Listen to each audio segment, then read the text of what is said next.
Our guest today is Joel.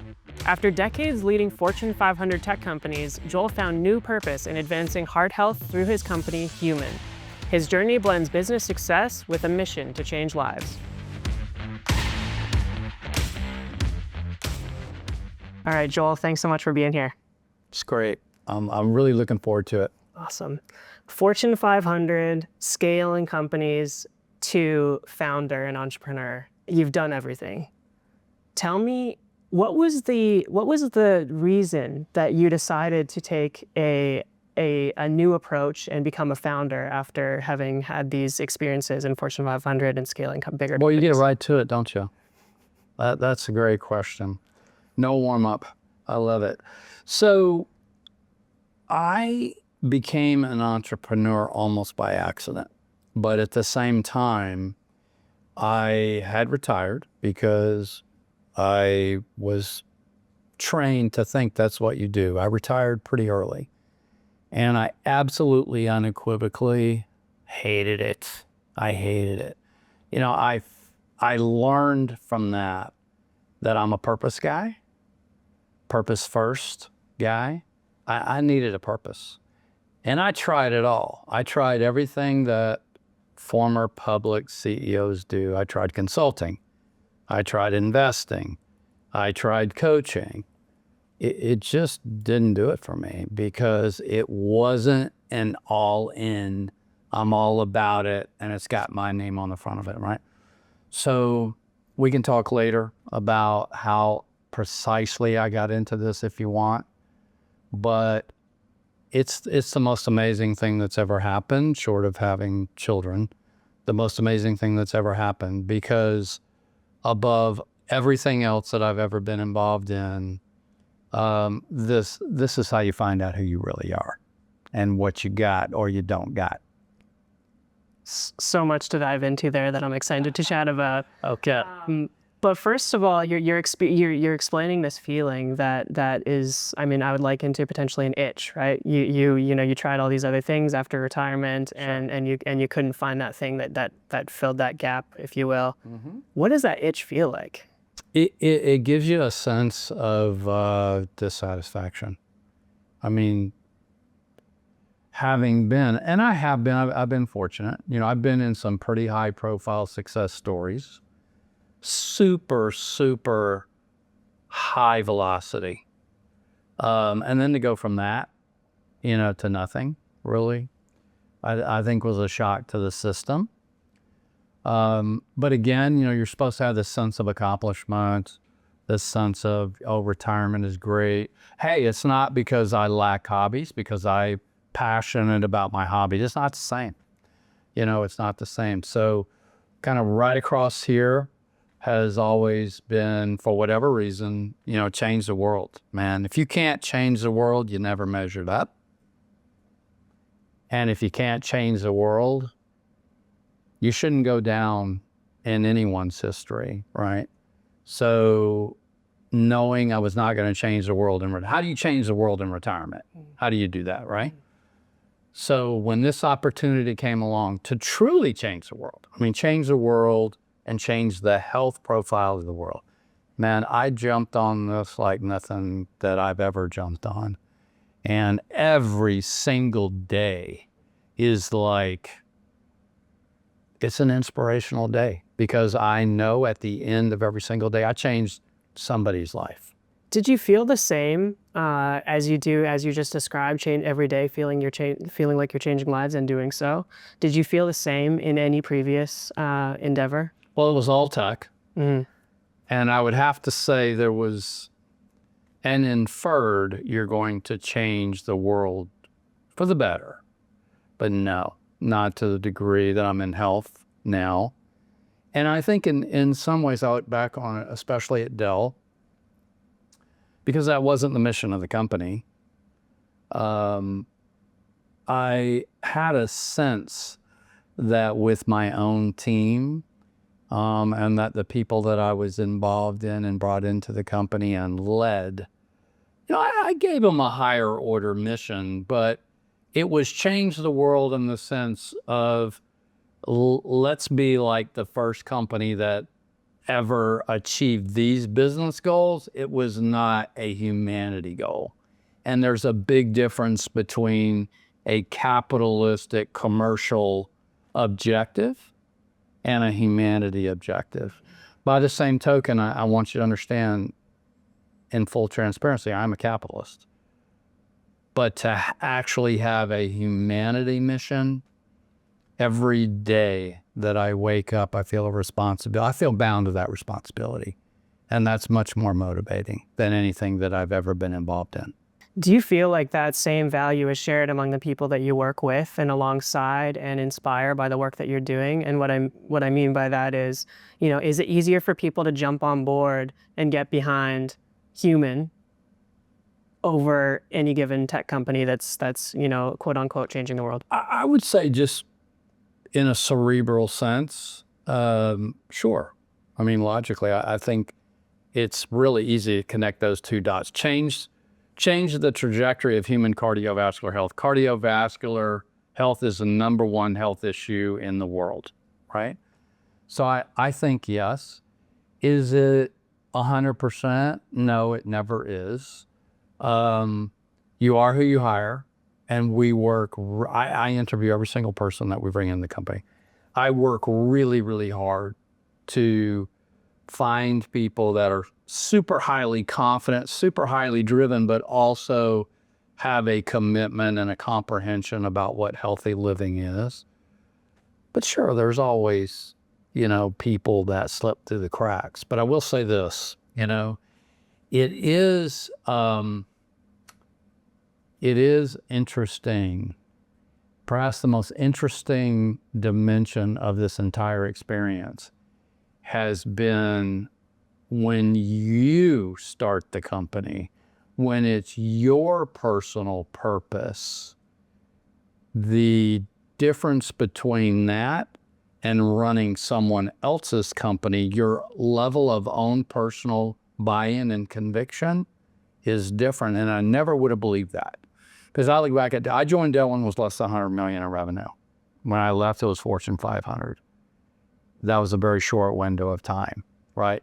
I didn't think it was possible to be more convicted than I was convicted in that mission. And I would say it probably would have never gotten where it got to that quickly because we did the impossible. Had we not had a high conviction quotient, but the conviction quotient you have when you're the guy or the woman that actually is your vision, your mission, you put your own personal equity and effort into the game, there's no comparison between the two. The vast majority of my career, I ran other people's companies. And so this has just been an entirely different experience. When you were running somebody else's vision, did it feel like you were running at 100%? Obviously, you're an extremely high performer and you've done incredible things in other people's businesses. So maybe, am I right in assuming that when you found your purpose for Humann, it was elevated to, 200% what you thought was even possible? Oh, I was all in. I'm all in on everything I do. You want to talk about any topic, we can talk about it today. I'm all in. I'm the all-in guy. I'm all in on everything I do. I just found a different gear that I didn't know was there. It doesn't get any better than that. But at the same time, it's an ultra motivator because it's you, man. You fail, it's on you. Whereas in a public company, you fail, it's on a lot of people. But as an entrepreneur, you fail, it's on you. That is a very, very, very stark contrast. Mm-hmm. Did you feel that sort of pressure even remotely, or to some extent, maybe you can help me understand to what extent when you were at Dell, that obviously you had a lot of weight on your shoulders. But what did that comparison look like when, you're full on, you're entrepreneur? Well, of course, I mean, when you're a public company, you have a lot of people depending on you. You're in the limelight every quarter, which is a bullshit system. But we can talk about it if you want to. Every single quarter in America, I mean, you are right there. You got to be You got to deliver every single quarter. Okay. And that shapes how you operate, right? But I do think, there's a very stark comparison between public and private. But at the same time, there's a high Venn diagram overlap for people that hold themselves accountable to delivering.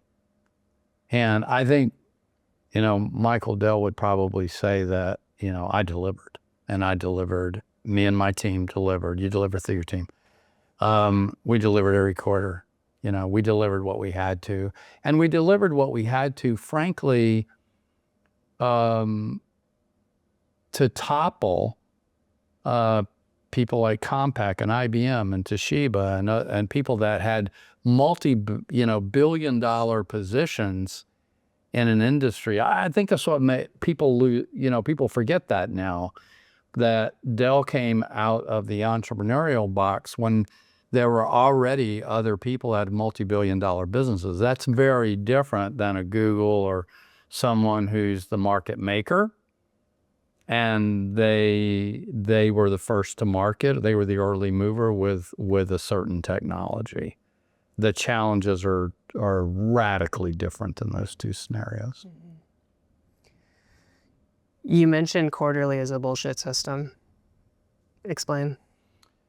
Well, when you're held accountable to by the street, EPS and revenue guidance, right? And they got this whole world of analysts, who put out these projections, right? Above all else, you either deliver on those, or your share value goes down, right? Which affects your shareholders, makes them very angry, right? Very upset. Rather than taking a long-term view and saying, I'm going to take long-term decisions. I'm going to play long ball.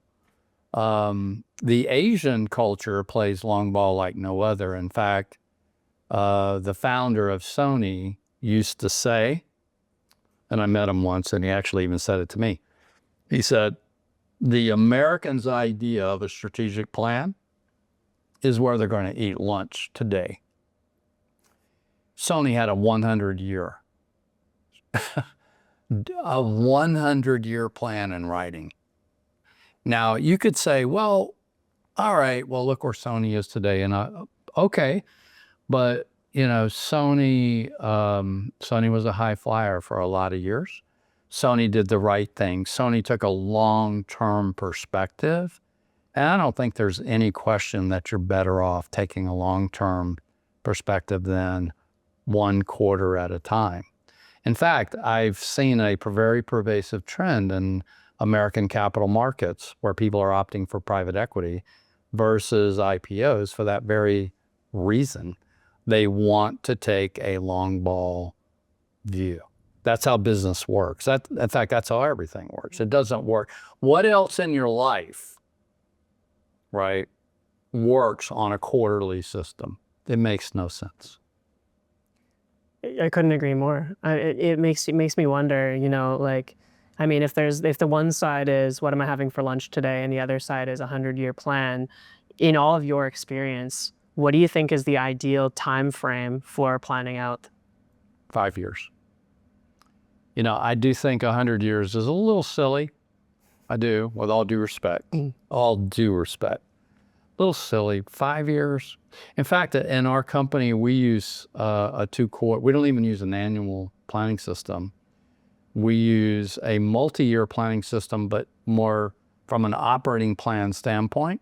We use a twice-a-year system because so many things change. All your key assumptions change. Everything. It's just every year. That's just what happens. You start out at the year with a certain set. Assumptions always drive the plan. Always drive the financial plan. Those are fluid and they change. So we put our team through, a full operating plan process every 6 months because those assumptions that drive the plan, those change. And I think when I look at many entrepreneurial companies don't do a plan at all. big mistake. You know, if there's anything that there are obviously a ton of things, but if there's anything that I took from the big company world to the entrepreneur world, which by the way is in reverse of how most people would normally do it, it's that I need a plan. So when I look back at the original, you know, our company's 16 years old, I look back at the original strategy deck, PowerPoint deck that I did. Oh my God, you know, it's like, it's still what we're doing. It's what we're doing and what we're executing on. In some ways, I'm proud of that. And in some ways, I'm like, well, of course that's what you're doing, because that's what you set out to do. Plan de jour never works. And I would share that with entrepreneurs. You know, if you get an entrepreneur and you go, oh, you know, big company BS, I don't want anything to do with that, blah, blah, blah. Look, harvest from those guys what's effective, and what's effective is have a strategy to paper and have a strategy to plan. A plan to paper. If you don't do that, how could you possibly ever believe that your team can execute? Because, you know, when you look at the long term, it's always the delta or the difference between strategy, plan, and actuals that tells the tale. I don't care who you are. I don't care what industry you're in, what business you're in. It's always those three factors that tell the tale. Does that make sense to you? It makes perfect sense. Yeah. It's, you know, it's really interesting because I think a lot of companies don't actually, they plan, like you said, they plan with their projections, right? That's not the only way you can plan. But I'm curious, I'd be curious to know what percentage of businesses actually record their actuals to their projections long term, rather than just overwrite them with the actuals. I don't think very many do. I think you're right. In fact, you know what? Neither do the public companies. But you know who does record it in the public companies are the analysts, because they're watching every move you make. And the credibility you have with the street is always an outcome from, did you do what you say you were going to do? That's it. It stops right there.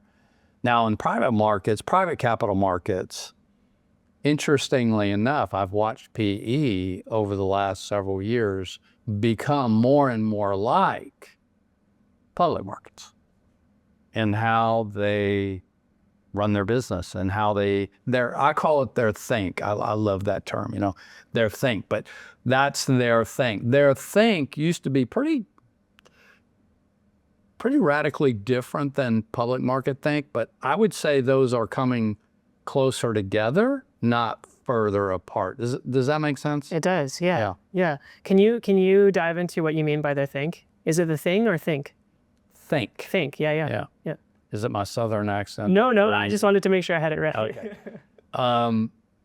Yeah, I mean, it's as less and less companies have gone public, less percentage of successful companies have gone public and have wanted to go public for lots of reasons, the least of which, you know, is being held accountable to quarterly numbers. I think the PE markets or the private markets have just adopted more and more of the public company think around, let's hold this management team accountable to what they said they were going to do from 2 years ago. I don't think PE did that 3 or 4 years ago. Let's make sure that this private company is giving projections out in front of at least 2 to 3 years. I didn't hear that from PE, 3 or 4 years ago. You hear it now, right? They want to know what the longer term view is, and they're gonna remind you when you miss. Now, public companies are in the public company market, and analysts, they'll remind you all day long that you missed a number by a penny. So maybe a penny. So maybe the difference is just that private markets aren't going to beat you up for a small miss, but they're going to beat you up pretty big time for a big miss.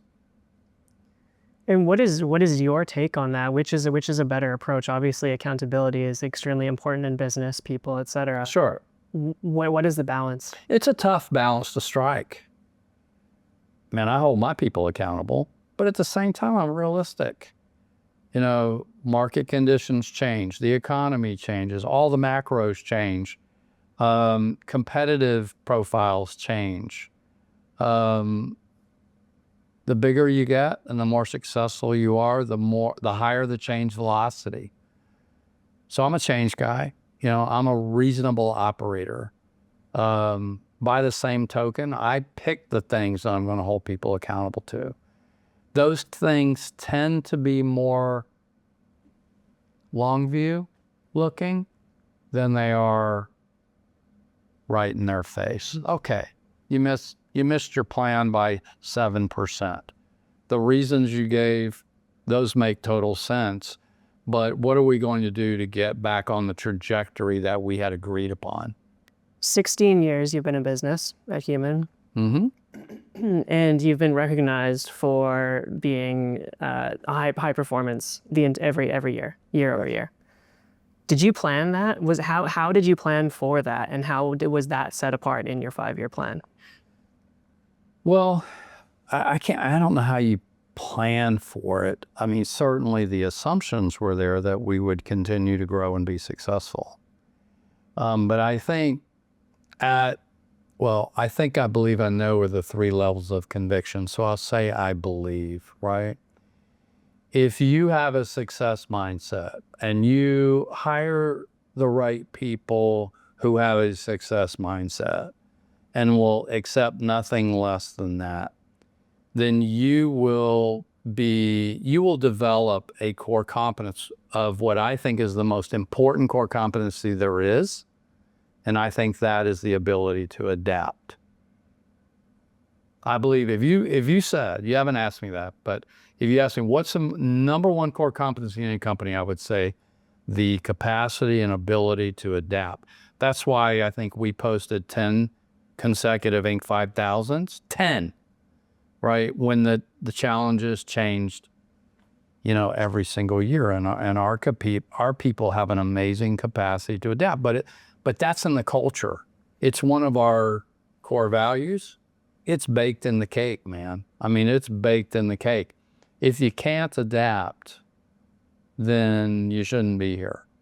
And if you can adapt, then I think you have a really good shot. If you have a good product, right? And you're focused on the right things, I think you have a really good shot at compounding your success.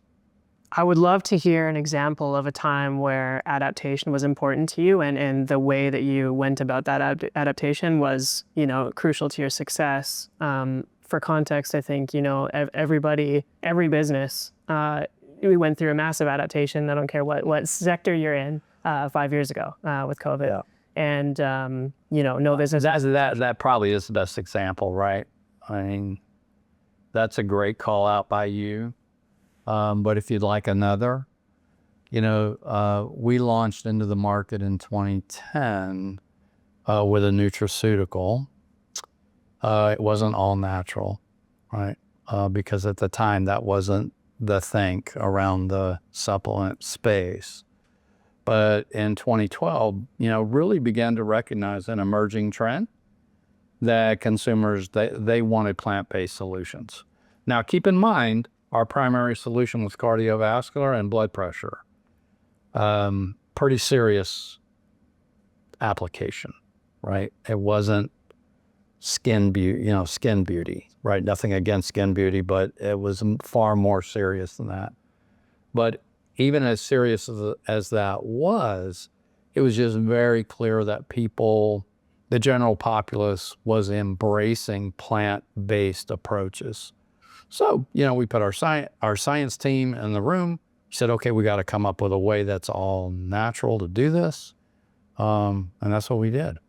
And not only did we, quote unquote, adapt, I mean, it actually, we hit it at exactly the right moment. The market was adjusting. And I mean, that really was the accelerator, that threw us into the hypergrowth curve. Does that answer your question? It sure does. Okay. Thank you. You bet. I'm curious if there was a personal experience that led to your interest in the health sector. Well, it's funny. I can't say there was a personal experience that heightened my interest because I've always been interested in being healthy. I was a college athlete. I was a mountain runner before anybody ever talked about mountain running. I did a rim to rim before it even had a name in the Grand Canyon. I mean, I've just always been hyper focused on health. I live a very healthy life. But I can't say that spawned an interest in being in health, healthcare or in the health market. I was a tech guy, the end, right? But now would probably be a good time just to say how I fell into this. I was invited by a friend of mine to an investor presentation. The University of Texas Health Sciences Center in Houston called UT Health. They had hired a gentleman who won the Nobel Prize in 1998 for the discovery of the most important molecule in your cardiovascular system. It's called nitric oxide. So he had started this program. He had several scientists, and they were trying to figure out a way to eradicate the number one health issue in the world, which is cardiovascular, right? That leads to things I can't say as a supplement, but you get the idea. And so I didn't have anything to do that day. I don't even know why I went, to be honest, but I went, and it took about 20 minutes. I'm like, Nobel Prize, why have I never heard of this? Most important molecule in the cardiovascular system, arguably one of the most important molecules in your body. Man, it lit my passion fuse. I mean, it was like, I never, ever, ever felt that level of inspiration and motivation. And that's how it got started. I said, no, I'm not investing in this. Actually, I'm going to do this. We are going to license this technology, which is the model. Are you familiar with tech transfer? Do you know what that means? University tech transfer? Okay. Yeah. So we licensed the technology exclusively, and the company was incepted around that. Incidentally, all science-driven, science-based. Incidentally, that Nobel Prize laureate actually came to work with our company about 5 or 6 years ago because he was so inspired by our commitment to science and to actually bringing his discovery to the masses, to make it count in humanity. So this starting Humann wasn't necessarily in your 5-year plan. We talked about how it was an inch when you weren't doing, you didn't have any entrepreneurial ventures, but this came on a whim. And how quickly did it go from, you were passionate, you were sitting in this room, to execution? Once you light my passion fuse, friend, I mean, it's going to happen. So it happened very, very quickly. Company co-founder was my wife, who, by the way, was a very successful tech executive in her own right. So she was extremely involved in the negotiating the license. And now, keep in mind, it was chemistry. What we licensed was not a product. It was know-how and chemistry. Harsh reality set in pretty quick that's what we had. I'm not a biology major. I'm not a doctor. I'm not a scientist. Neither is my co-founder, Anne-Marie. But, what we did bring to the table, I think, as experienced executives, is we knew how to go get people who can do stuff. Mm-hmm. So that's what we did. We brought the people together that we needed to productize this know-how and commercialize it. Incidentally, not an easy thing to do. Nitric oxide is a gas, so it's not like most supplements. If you're deficient in vitamin C, you're deficient in protein, you're deficient in vitamin F, you just ingest it. We had to figure out how to ingest precursors that then in turn, would get the body to make more of this critical molecule. So the difficulty quotient was off the charts. In fact, it was probably more pharmaceutical-like than it was supplement-like in terms of difficulty. But we were able to do it. We were able to put the right people together and, get to the marketplace. In those early stages where, before you have an MVP or a proven product, if you will, there, especially, I would imagine, I don't work in health, but I imagine there's, because there's so much false supplements and all these different things, did you experience any doubt or any kind of like market criticism that what you are working on is even possible or could be the next big thing? Oh, sure. I mean, in the market, consumers are skeptical, and rightfully so, of supplements. In fact, they should be more skeptical than they are. When I look at all the people that have, quote, knocked us off or copied us with products that aren't effective. In fact, we use competitor products for placebos, in our clinical trials. But on the very first day that, we incepted the company, we laid out our operating principles, which you should always do, all right? And we said, look, we're going to do this the way it should be done. We are going to be that company that sets the standard for the entire industry. I mean, that's in our credo. We're going to set the standard. So when we didn't have the capital, we made the tough calls and the tough investments to invest in clinical science. We've done total, 12 or 13 clinical trials, 8 are peer-reviewed. How many supplement companies have done that, right? We've always had at least one full-time scientist, if not 2. We had a Nobel Prize laureate who was involved in the business, formulated products. Don't know if you could find another supplement company where a Nobel laureate was involved. So I think, we've done the hard things. And when I think about your audience, that's one of the things that I would say. You're never going to be as successful as you aspire to be if you try to run from first base to home or even first to third and then home. You've got to touch every base. We touched every base and then some. And that sets a foundation of strength forever. So if you're looking to build a 100-story skyscraper, you better build the foundation right. Do it right, not fast.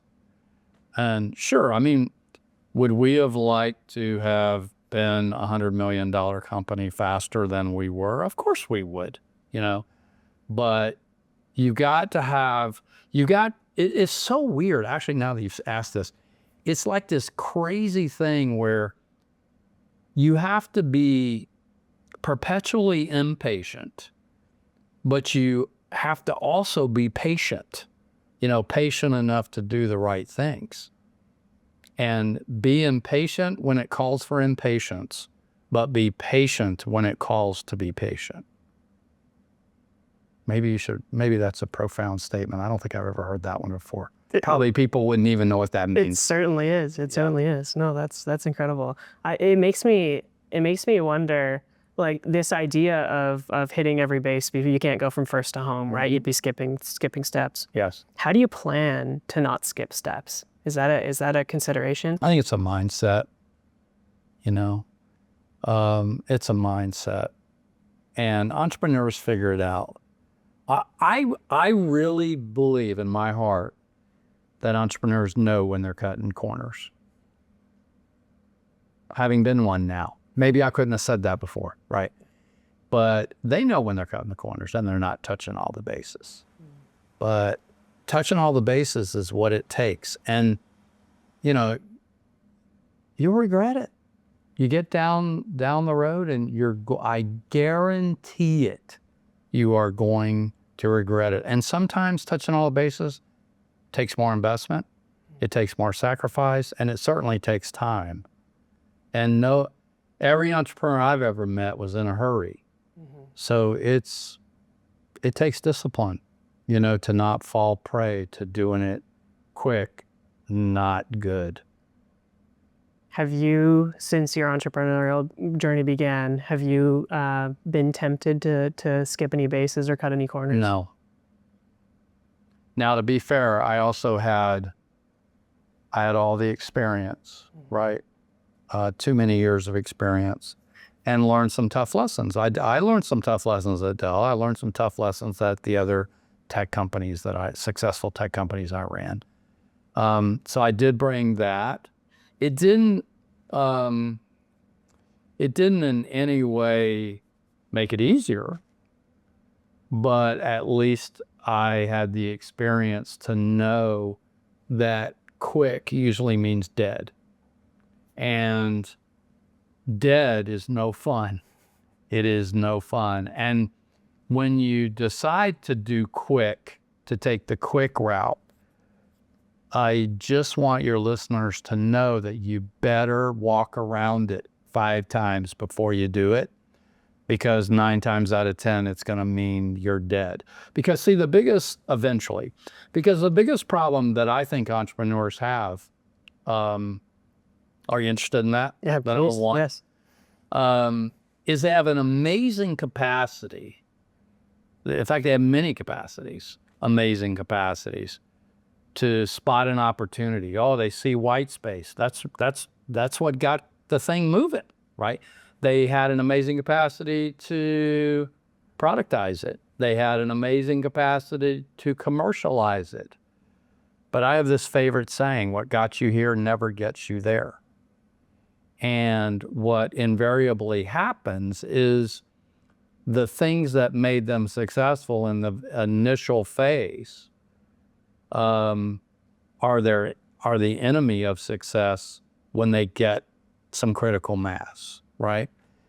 Because what typically will happen is, let's just take a hypothetical where an entrepreneur was successful enough that they got it off the ground, acquired customers, well on their way, fast growth. Okay, now they're 10 million. Well, what got you to 10 million in revenue is not going to get you to 100. In fact, it's not even going to get you to 20. So the ability to recognize that, by the way, was one of Michael Dell's, I think, perhaps Michael Dell's greatest asset, was he somehow intuitively understood that.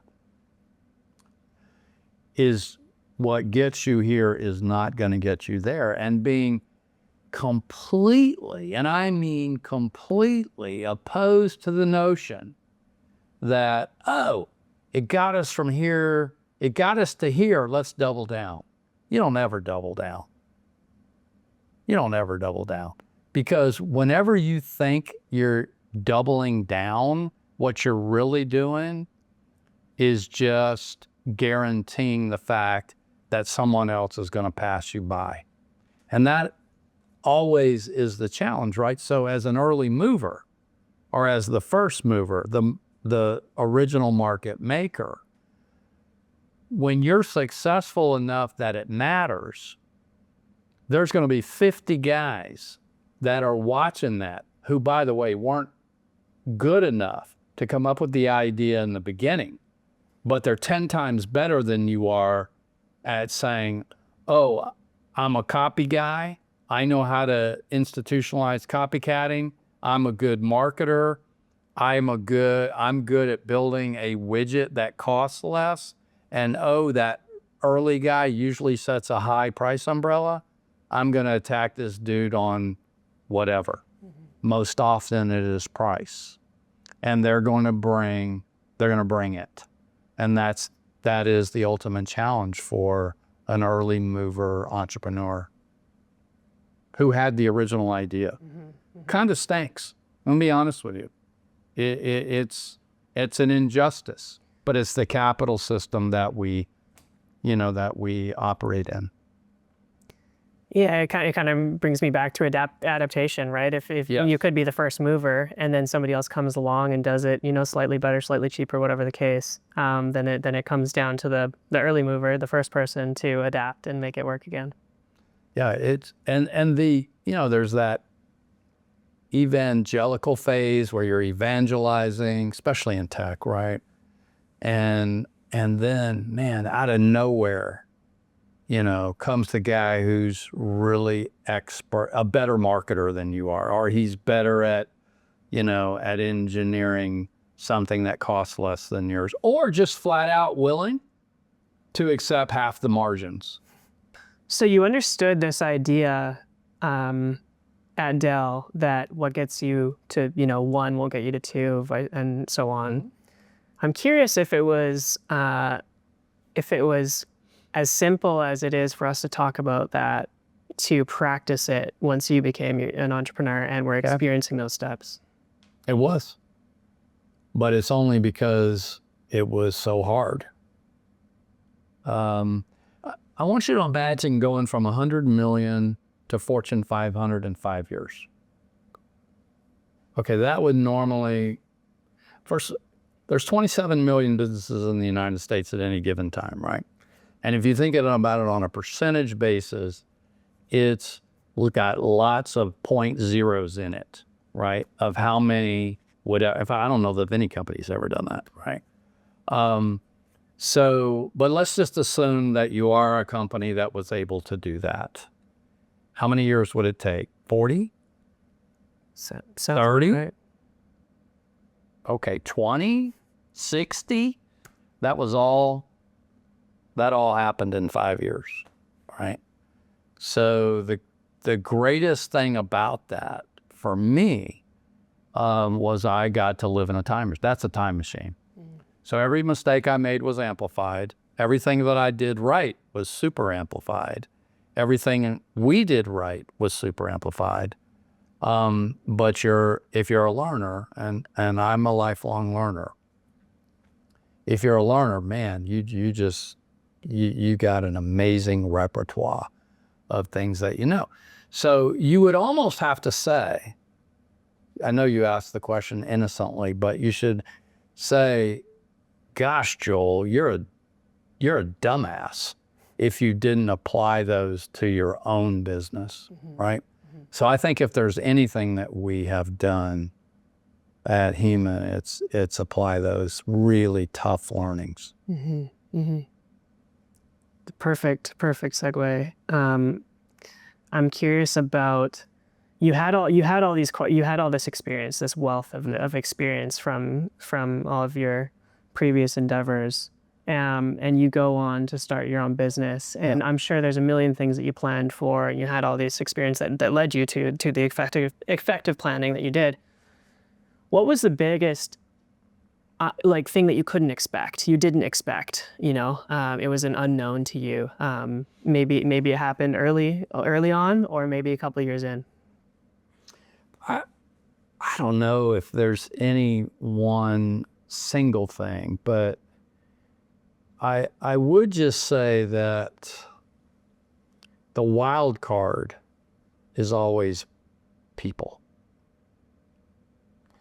I think I said earlier, you are who you hire, right? But the wild card is people. And you would think, with all this gray hair, I'm an older dude, I've done some interesting things. Not always great, but some pretty interesting things. That I would just be able to go, you, not you. And to this day, every single year, I say, you know what? When it comes to people, I've seen it all. I know now I've seen it all. And every single year, I get corrected that, well, I guess I had seen it all, but I guess I hadn't, right? So people are the wild card, yet they're your greatest asset. So I can't, and I would not tell you that I'm great at it. But whether you like it or not, as the founder and CEO, you are the CTO, baby. You are the chief talent officer. You might have a human resources VP, you might have other executives in the company that are going to hire people, but at the end of the day, you are the chief talent officer. Does that make sense? Yeah, it does. And it brings me back to something earlier you said, which is that you personally converse, hire, whatever the case may be, every single person in your organization. Yes. I mean, beyond the obvious, why is that? That's a large time investment for you. You could do the high level filtering, but you choose to, do it all. Why is that? For the reasons that I've already articulated, but I will articulate them again, right? I mean, it's a sum of the parts. Eventually it gets to the point where you have, pretty early in the game actually, where you better be hiring people that are better at stuff than you are. By the same token, it's kind of an interesting ask to bring someone on board and say, look, you need to share in my vision. You need to believe in my vision. This is my company. You need to believe in my purpose. You need to buy into my purpose, because it's the discretionary effort that you seek.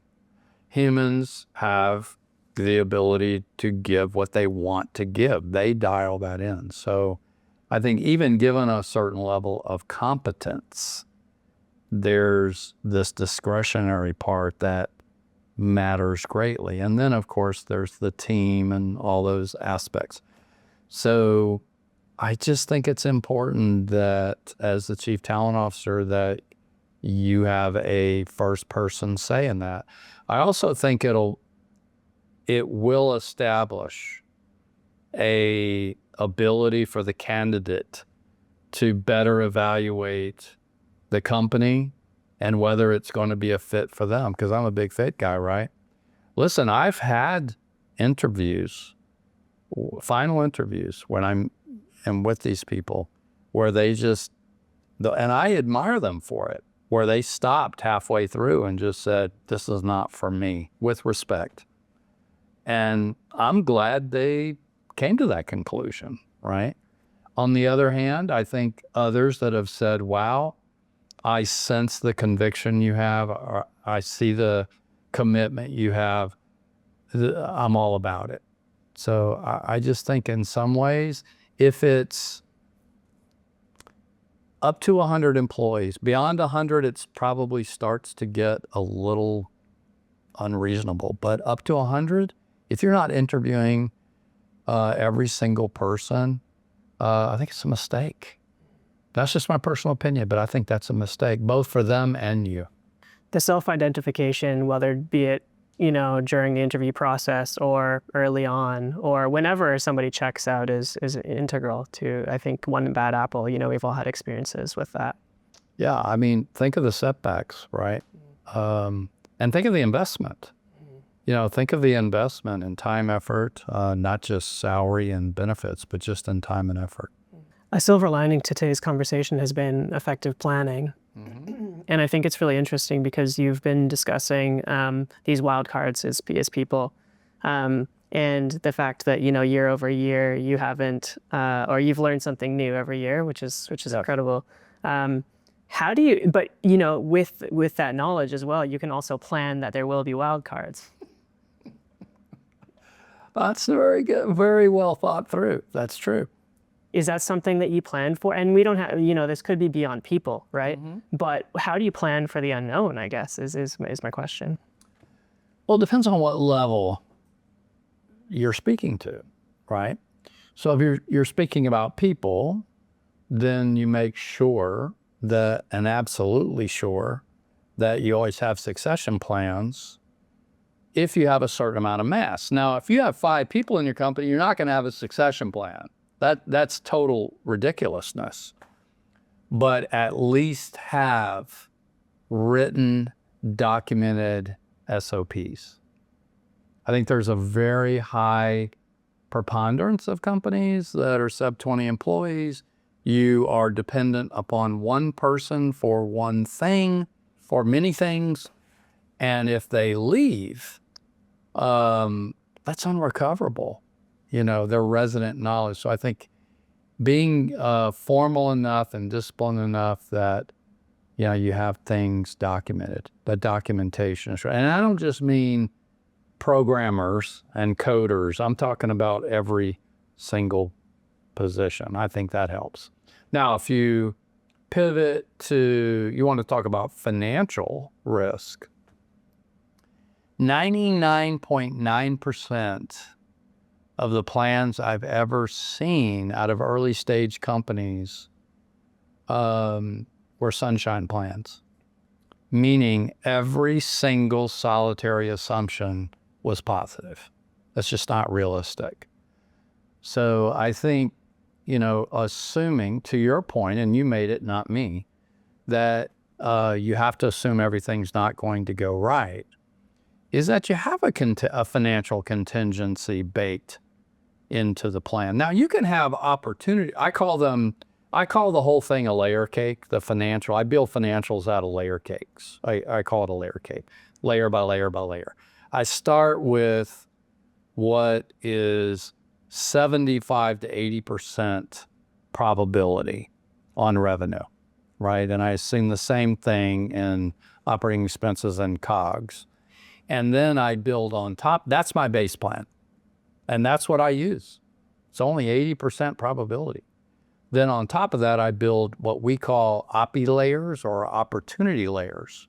And those opportunity layers are good guys that if all goes right, we're going to get that major retailer. Now, we're early in discussions with that retailer. Can't bake that in the base plan.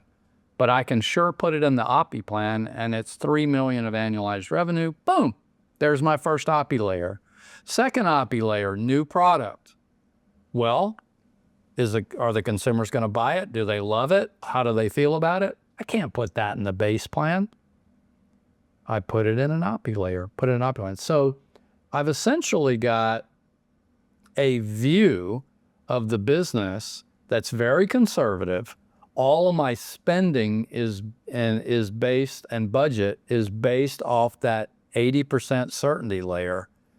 And then when I bring these OPI layers in, of course, there's cost associated with those. So don't bake the cost of those into the base plan, put them in with the OPI layers. But that's the way that's what I think is the best way to do it. Compared to too many plans I've seen where there's only one number, they would not call it base plan, aggressive plan, whatever. It's just the plan. And every good thing that can happen is baked into that. And every bad thing that can happen is not baked into that. That's not a plan. That's a hope cast, or what I call a hope cast. Sometimes I even call them pray cast, because it's like, come on, dude. I mean, come on. You had one conversation with this retailer and you're putting that in your plan. So anyway, by the way, that's a really hard muscle to develop, because I think all entrepreneurs are optimists. And in the planning process, you almost have to make yourself be a pessimist, or at least a partial pessimist. Because when you look at companies that, especially early stage companies that get in trouble financially, why do they get in trouble? Well, they spent too much banking on great things to happen. Then they start this negative inertia cycle of not having enough capital to invest. If you don't have enough capital to invest, you're not going to be able to invest in the white space and the good things that make you successful over the long term. I am super appreciative of the time that I had in public companies to learn how to manage cash flow. Cash flow is king. I didn't make that up, but it's the truth. And for early stage, even mid-stage companies, it's the only truth. It is the only truth. You know, we're not even talking about your ability to sleep at night. Mm-hmm. I mean, we're just talking about being able to run the firm, right? Right. Yeah. Yeah. In your opinion, how important is speed of decision making? And why I'm diving into this is because you were mentioning this 80% probability. And I think, you know, we've seen countless founders decide on what percentage makes most sense to move forward with and accept a certain rate of failure in order to move fast. Yeah. What's your take on that? You know, that's one of those questions that has so many different variables to it, right? You know, based on what the situation is and what the decision is, what the industry is. For example, I don't know if it's that way today. I don't keep track of it, but I know when I was in the PC business, if you waited till you were 100% certain to make a decision, you'd miss the entire product cycle, because the product cycle literally was less than a year long, less than a year, right? So you didn't have the luxury of being 100% correct. We used to say, as good as it gets is 70. You're at 70, make the call. You don't have the guts to make the call at 70, get another job, right? But there are certain businesses where you can have a higher level of certainty of that because the product life cycles are much longer. So it really depends on the situation.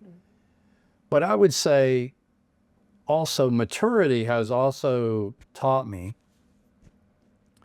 that the higher probability you have that you can have in being right is gold, right? So make sure your decision support is really good and that you train your people how to deliver good decision support, because decisions are only as good as the information that is being put in front of the decision maker.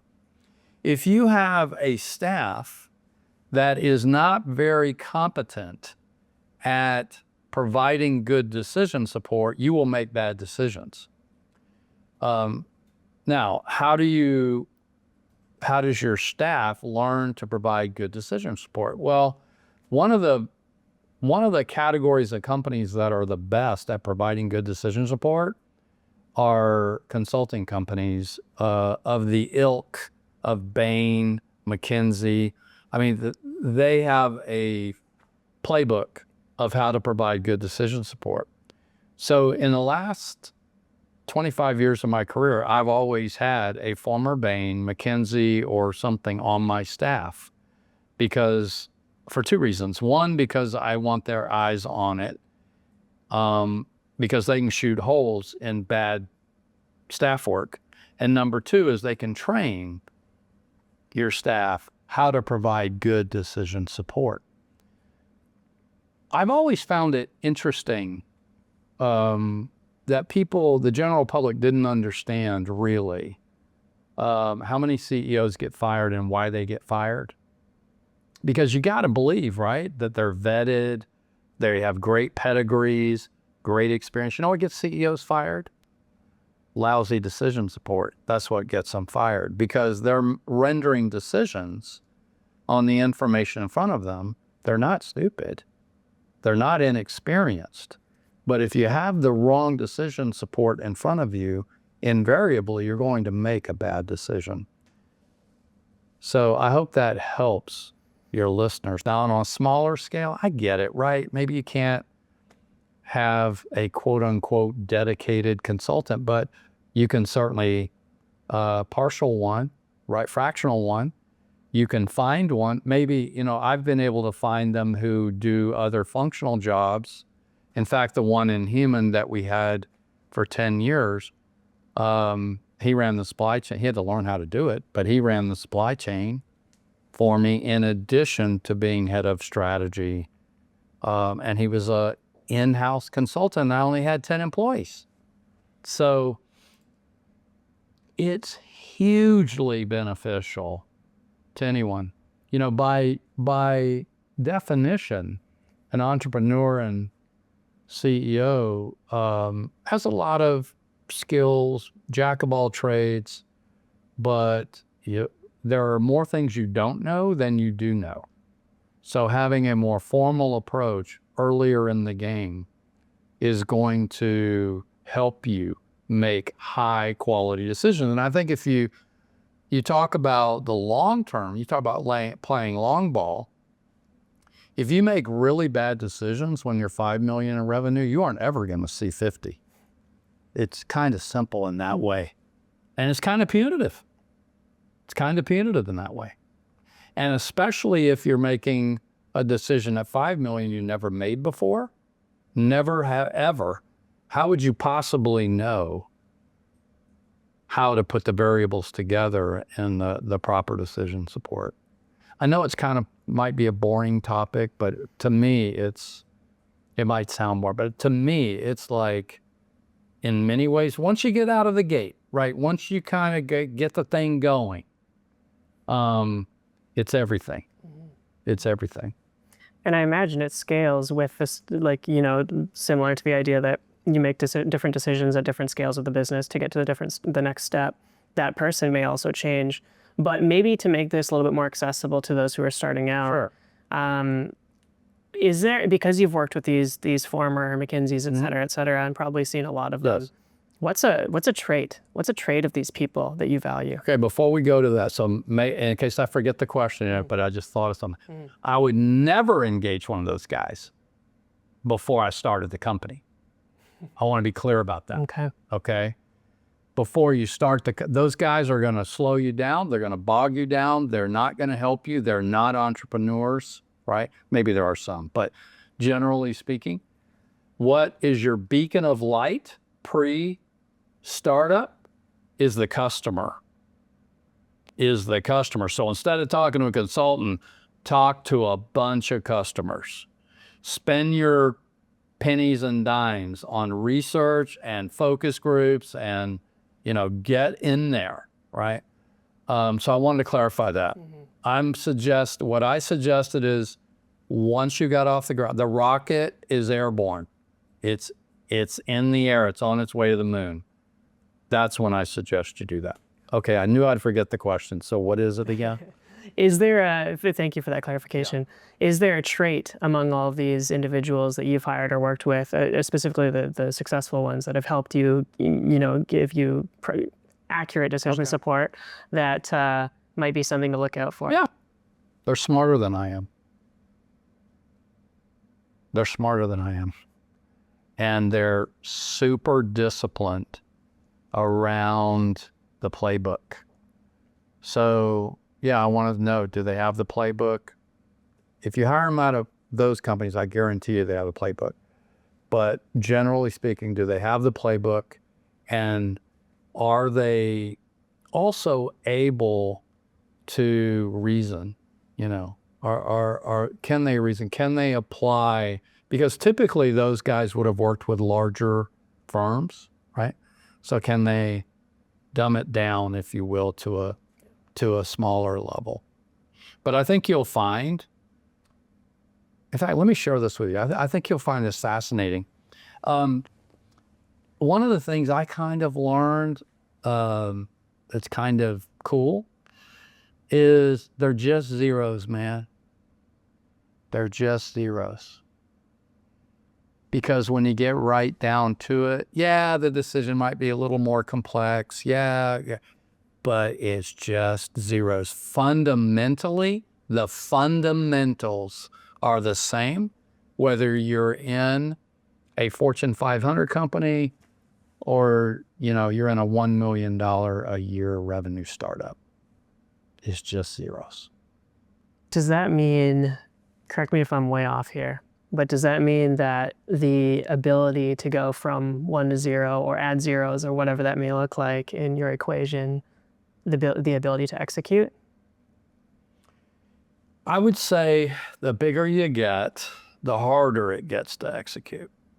In fact, to me, that is the thing that breaks most entrepreneurs when, they get replaced. Like maybe they bring in private equity and then private equity asks the founder to step aside. Is it okay to talk about this? Please. Okay. I don't want to scare anybody or make people feel bad, but I also want them to have their eyes wide open. It happens a lot. Happens a lot. In my opinion, the primary driver for that is back to what got you here and never gets you there, but it's really the complexity. It's the order of complexity is not only what breaks the founders back, it's what breaks maybe the first chief marketing officer you had, maybe the first chief growth officer you had, maybe the chief supply officer that you had. They were really good at 5 million. They were resourceful. I mean, you got to be super resourceful. But now when you get to 150 million, the problems are more complex. The business is more, instead of having one product, we have 30. Instead of having one supplier, we have 10. And instead of having one retailer, we have 20. Wow. And it's that complexity that, that really poses the biggest challenge. Now, it doesn't mean it's insurmountable, but I faced that early in my career, right? Imagine going from 100 million to Fortune 500 and still being the guy, right? You just have to be a learning machine. You have to understand that you have to surround yourself with people maybe who've been there, done that when you haven't, and not be intimidated by that, and constantly be evaluating whether or not you have the talent and know-how and experience at the table to overcome the challenges of complexity that are going to come your way, because they're coming. Have you ever heard the phrase "victim of your own success"? Well, that's it. Victim of your own success. You were successful enough to get it off the ground, super successful. Maybe you even got to 100 million. 100 million, by the way, is an inflection point, right? But if you're going to blow past 100 and you're still going to be the CEO and you're still going to be the guy or the gal, then you have to make sure you have people sitting at your table that have already been at 200 and 300 and 400, because they already know what it looks like and you don't. That experience is invaluable. I think so. Experience isn't everything. It's not the only thing, but I think if you are the CEO, it's inherent upon you to make sure that you're not going to step in every pothole there is, because there's a bunch. So how are you going to avoid those potholes if you've never driven that road before? You have to find people who've driven the road. Hugely valuable. Joel, is it in the cards for you to start another business? Oh, yes. I'm in love with this one right now. I've been warned 1,000 times, don't fall in love with your own company. But I love this company because I know we're changing lives for the better and we're tackling the #1 health issue in the world. But I suppose the day will come when I'm going to need to place it in the hands of an entity who can take it, to the moon and beyond, right? And truly change the trajectory of human health. And if we're fortunate enough for that to happen, I've learned enough about myself to know there will have to be another purpose. There will have to be another company. In fact, at the risk of sounding corny, I would say that even after a 30-year career in tech, once I started doing this, I really found my true calling. And it just gives me such great pleasure, much more pleasure, to be involved in something that's your purpose than someone else's. I hope everybody can find that. I do too. Whether it be an entrepreneurship or a position or whatever. It takes courage. It takes courage. My oldest son is an entrepreneur. His younger brother is his partner. It took courage, and I respect that. I didn't give them a nickel. I gave them no backstop. I told them there was no backstop. And they've done it on their own without 1 cent, from me.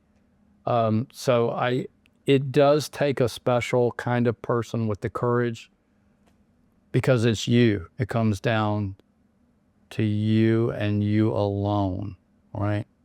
Special people to do that. But there's also special reward.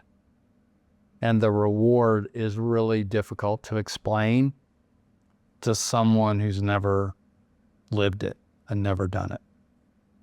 Where can we send people to follow along your ideas, your businesses, whatever's coming next for you? I don't know. I guess you and I'll have to talk again. I don't have a blog. I don't do any of that kind of thing. One of these days, I've been encouraged by hundreds of people to write a book, and one day I will. But the problem with books is they're static. They're not fluid. But I guess the only idea I have is I'll have to come back in a year, maybe every year, and catch up. I love that idea. Great. Let's make it happen. This was fun. Thanks, Joel. I loved it. Thank you so much for having me. This has been a super eye-opening and incredible conversation. I really appreciate your time and your insights. All the best.